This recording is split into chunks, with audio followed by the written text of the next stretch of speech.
Kan kemarin Pak Jokowi bertemu dengan dosen pembimbingnya tuh. Nah, mungkin tanggapan dari Bang Roy. Salam hormat saya kepada Pak Kasmujo.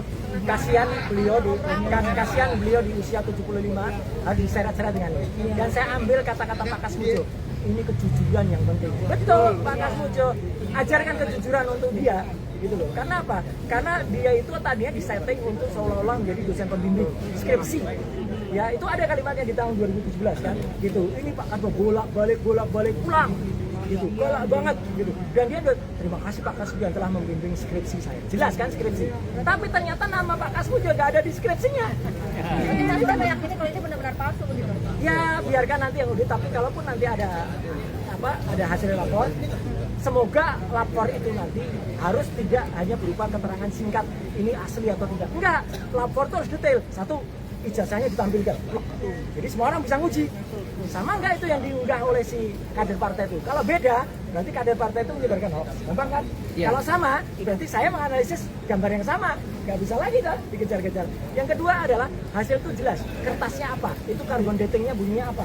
Kertas itu seratnya gimana-gimana. Terus tidak-tidaknya ada 5 atau lebih jenis tinta di situ. Itu jelas. Tinta pertama tulisan ijazah, terus dikeluarkan bla bla bla Undang-Undang Gajah Mada itu tinta pertama. Tinta yang kedua emboss logo UGM-nya. Itu tintanya beda, nanti terdiri dari apa?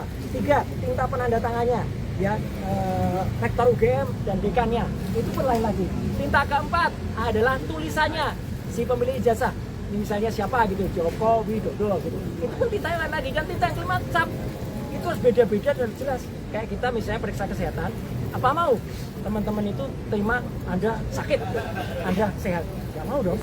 Kita harus detail SGPT, SGOT-nya berapa, gula darah sebelum makan berapa, gula darah setelah makan berapa. Harus seperti itu.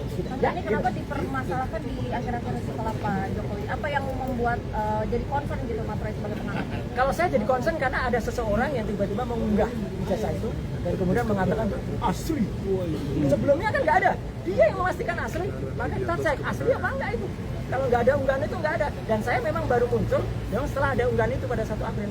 Perhatikan aja ya. Dan kami sudah memegang alat bukti yang clear ya di terakhir. Alat bukti yang clear yaitu apa? Skripsi yang diterima secara resmi oleh saya, Dr. Rismon dan Dr. Tiba gitu ya, gitu. Oke, clear ya. Mau lanjut ya. Download Tribun X sekarang. Menghadirkan lokal menjadi Indonesia.